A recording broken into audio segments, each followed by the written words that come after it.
tanyakan yang memeriksa sejatinya memang berkualifikasi penyidik apa tidak gitu. Karena begitu di sidang, di pengadilan,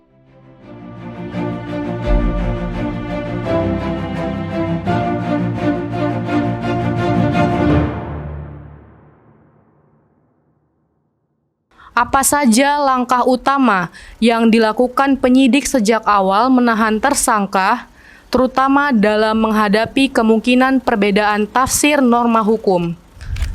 Apa yang dibangun oleh penyidik dari awal ketika seseorang terkena masalah, itu dimungkinkan akan berbeda ketika naik proses di penuntutan. Dalam hal ini kewenangan jaksa.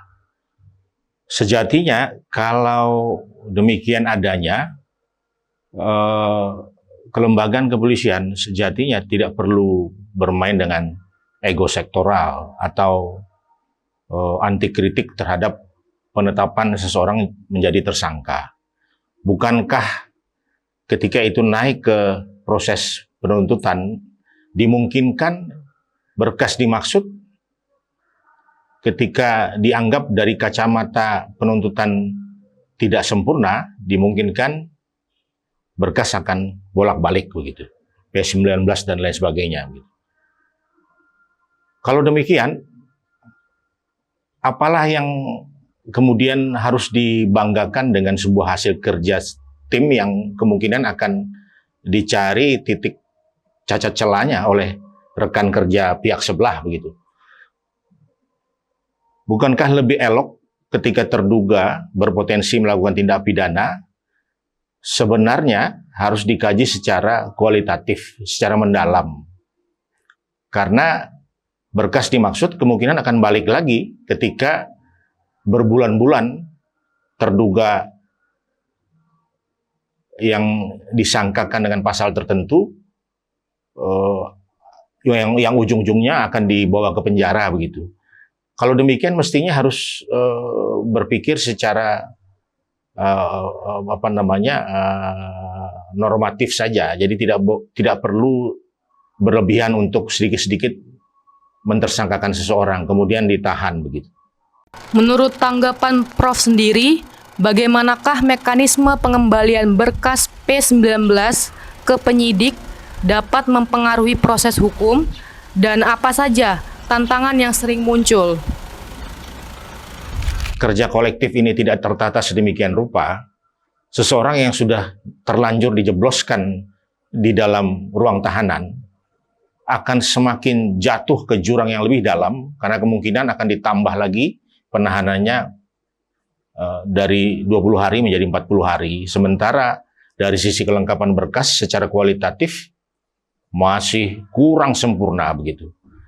Nah, terbukti ketika dinaikkan ke proses penuntutan di kejaksaan, kejaksaan melihatnya dari aspek yang berbeda. Ada kekurangan di sana sini yang diperintahkan harus disempurnakan lagi dalam kurun waktu tertentu. Nah, sejatinya kalau demikian, kembali lagi subjektivisme itu kan besar sekali begitu. Ketika seseorang diduga melakukan potensi kejahatan, ya mestinya harus melewati due process of law dengan sesempurna mungkin, gitu, sebagaimana perintah hukum acara pidana.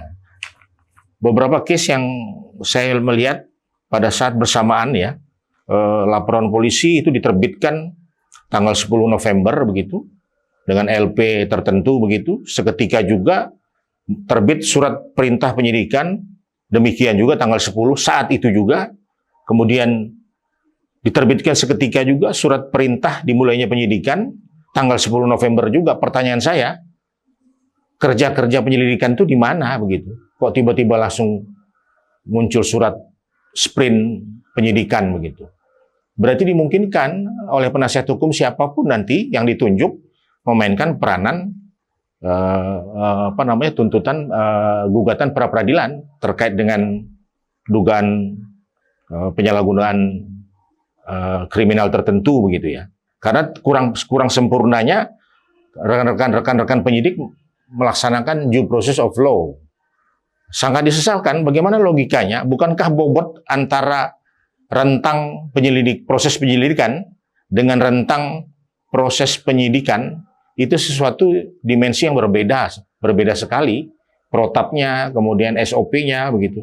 Ini serta-merta oleh perintah tertentu harus dilaksanakan seketika, main tangkap saja begitu, diperiksa full time, ujung-ujungnya terbit surat penangkapan, penyelidikan dan lain sebagainya, yang menurut kami dari sisi kajian-kajian ilmu hukum acara sangat prematur.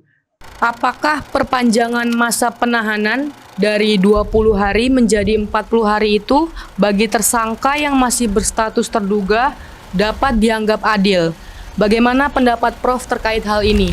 Hukum pidana di Republik ini sedang tidak baik-baik saja. Karena hari demi hari kita melihat percakapan praktek hukum pidana ini, terutama hukum acara pidana, di sana-sini kita temukan compang-camping begitu ya. Nah, sementara dalam adagium hukum, bukankah penegakan hukum itu sangat rasional dan bisa diukur kualitas ritme kerjanya begitu, tidak serampangan. Kalau di luar konteks hukum acara, sejatinya yang bersangkutan sedang melaksanakan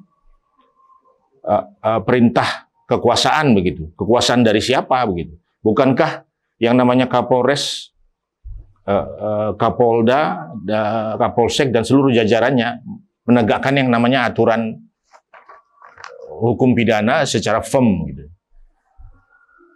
Sebaiknya kita tidak boleh sebagai masyarakat bangsa harus tidak boleh keluar dari konteks hukum acara pidana begitu. Dalam satu kasus, misal dugaan tindak pidana tertentu yang sangat aktual di Republik ini ya, terutama kita di daerah perbatasan, tindak pidana perdagangan orang. Karena perintah dari pusat, seluruh areal Polda harus getol melaksanakan ini, ya, menurut kami di sana-sini banyak terjadi compang-camping penegakan hukum. Bayangkan seluruh atribut yang dikenakan pada seseorang ketika tertangkap, termasuk mobilnya pun juga ikut tersita. Sampai dengan detik ini, mobil-mobil itu banyak sekali diparkir di halaman belakang sebuah resort dari sebuah kota begitu. Ya. Sementara proses pertanggungjawabannya apakah dipanasi, tanda tanya besar, apakah di maintenance demikian rupa, dipastikan itu akan jadi besi tua begitu. Begitu juga kecelakaan laka laut, kalau misalnya speed terbalik itu speednya dipastikan akan rusak. Ini bukan isu-isu yang menjadi rahasia tertentu, ini rahasia umum yang memang mestinya tidak perlu gegabah melakukan tindak pidana tertentu. Toh juga masih dugaan. Apalah artinya nanti ketika di persidangan penasihat tertentu bisa memainkan fakta seprofesional mungkin, yang bersangkutan ternyata lepas dugaannya. Terus bagaimana muka tanda petik jajaran yang menangkapnya itu yang menurut saya sangat disesalkan kalau memang ternyata setelah dipra baru terungkap seluruh bobrok-bobroknya itu begitu. Nah, sekarang kalau sudah tertahan yang namanya barang bukti mobil terkait perkara TPPO, itu yang bersangkutan PH mengajukan permohonan pinjam pakai. Permohonan pinjam pakai kebanyakan 80% ditolak. Nah, pertanyaannya ada hubungan apa tidak dikabulkannya dengan objek dari mobil tersebut yang notabene dipakai ketika peristiwa penangkapan, dibiarkan menjadi seonggok benda mati di halaman belakang sebuah Polres tertentu, sementara kalau dipinjam pakaikan, kemudian bisa didaya gunakan, dipelihara, barang itu dimungkinkan akan terselamatkan begitu. Toh juga yang bersangkutan berkemampuan melaksanakan baik dengan pendekatan apapun itu, yang bersangkutan ketika keluarga seseorang tertangkap, keluarga di rumah mampu menyelesaikan apapun, ketika andai kata dikabulkan itu pinjam pakainya, mampu dengan pendekatan apapun. Mestinya tidak perlu bertele-tele ya, dikabulkan saja. Toh juga potensi mengulangi perbuatan sejenis tidak mungkin lagi karena badan sudah tertahan, objek kendaraan sudah ditahan, apalagi begitu. Ini menurut saya ini banyak domain-domain kekuasaan, bukan domain hukum acara begitu. Inilah yang menjadi PR di Republik ini yang menurut saya mudah-mudahan rezim sekarang akan segera menuntaskannya. Demikian. Menurut pendapat Prof sendiri, bagaimana cara mengatasi ego sektoral dalam proses penegakan hukum agar tercipta suatu sinergi yang lebih baik antara penyidik dengan penuntut umum? Jadi kalau bicara pameo berpikir orang-orang bijak itu tiba akal, tiba nalar begitu. Jadi bagaimana mungkin penegakan hukum dilakukan secara instan? On the spot, diciptakan, tersandera sedemikian rupa, surat kemudian dikondisikan. Ya, ini yang menurut saya praktek-praktek masih ada begitu. Walaupun secara teoritis tidak ada dalam norma tertentu hukum acara begitu ya. Nah, sekarang kalau ditanya bagaimana menekan ego sektoral, sejatinya ya terminologi hukum perintah apa yang tertulis lex scripta itu sejatinya ya harus dipraktekkan tanpa tedeng aling-aling. Jadi hukum itu kan tidak bisa ditafsirkan. Kalau ada potensi ditafsirkan berarti lembaga kepolisian bisa berbeda tafsirnya dengan lembaga penuntutan dalam hal ini Kejari gitu. Kemudian nanti ketika diadili akan berbeda majelis hakim. Terus bagaimana mengolah potensi kepastian keadilan hukum tadi begitu? Semakin jauh panggang dari api, orang-orang kecil bahkan orang-orang yang terdidik white collar crime pun sekarang bermain dengan abu-abunya hukum di Republik ini. Dalam proses penuntutan, apa saja perbedaan perspektif hukum yang sering muncul dan bagaimana hal tersebut dapat diselaraskan? Ketika perspektif hukum itu bisa dimaknai berbeda, artinya ambigu, berpotensi orang yang tertahan itu kan dimungkinkan akan diperpanjang lagi ke 40 hari kedua begitu ya. 20 hari pertama, 40 hari kedua, sementara tata cara proses penangkapannya sedemikian rupa rigid, tiba akal, tiba nalar begitu, penderitaan semakin panjang lah orang yang di dalam. Itu yang menurut saya dari sisi kacamata human rights, hak asasi manusia, sangat salah kaprah gitu. Bukankah seluruh unsur penegak hukum, kejaksaan, pengadilan, hakim itu bermain dengan irah-irah keadilan gitu, menegakkan harkat martabat manusia seutuhnya. Republik ini, presiden segala macam itu mengabdi pada nilai-nilai kemanusiaan. Kalau pemerintahan eksis, rakyatnya kolaps, apa yang mau diperintah? Sejatinya saudara kita yang berbaju coklat itu harus mengagungkan nilai-nilai kemanusiaan, bukan malah menggunakan tools hukum ini untuk menjerat saudara-saudara kita yang justru ketika pemilu 5 tahunan diagung-agungkan untuk memilih calon tertentu. Begitu praktek hukum dibeginikan. Ini menurut saya ada ambivalensi dalam proses penegak hukum di Republik ini. Kajian-kajian tertentu memang kita harus perlu mengeliminasi, jangan sampai nanti cenderung potensi memainkan kekuasaan daripada memainkan peran hukum ini justru domainnya lebih besar kekuasaan. Nah, seseorang mengejar potensi harkat posisi kedudukan kekuasaan itu sedemikian rupa, begitu dia pegang, dia akan memainkan fungsi kekuasaan itu sebagaimana nalar dia yang sejatinya belum sempurna juga. Jadi berbahaya sekali kekuasaan dipakai oleh seseorang yang ternyata marginal cara berpikirnya. Ketika kasus yang naik ke persidangan, tantangan hukum apa yang paling sering dihadapi dan bagaimana hal tersebut dapat mempengaruhi putusan akhir? Saudara-saudara coba bayangkan ya, ditangkap dari awal, kemudian sifatnya masih sangkaan, terus yang menangkap dengan pendekatan subjektif karena memang yang berbaju coklat berkewenangan menahan, padahal probabilitas salah benar belum pasti juga, tapi harus tertahan. Ya memang di Republik ini yang menahan yang berbaju coklat begitu ya.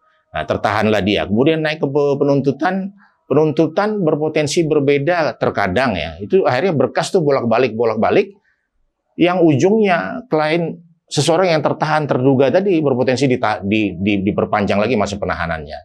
Sementara penderitaan psikis fisik luar biasa di dalam gitu kan.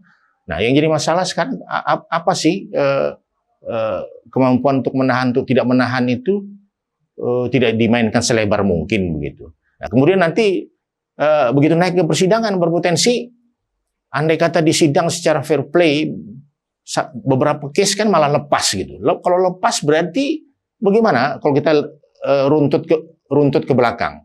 Proses lidik, sidik, diperiksa oleh penyidik-penyidik. Nah, dipertanyakan yang memeriksa sejatinya memang berkualifikasi penyidik apa tidak gitu.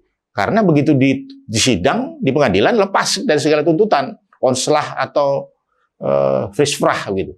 Itu bagaimana persepsi publik melihat orang yang sudah tertahan berbulan-bulan, bahkan sudah karu-karuan lah kalau ceritanya di dalam itu seperti apa. Di persidangan dalam 2,5 bulan sidang lepas dia. Kalau lepas berarti bagaimana mentafsirkan orang yang sudah dideritakan sedemikian rupa oleh sistem yang sejatinya tidak boleh demikian. Itu yang dari kami sebagai ahli itu berteriak keras terkait dengan protap penegakan hukum itu memang harus embracing terkait dengan nilai-nilai kemanusiaan.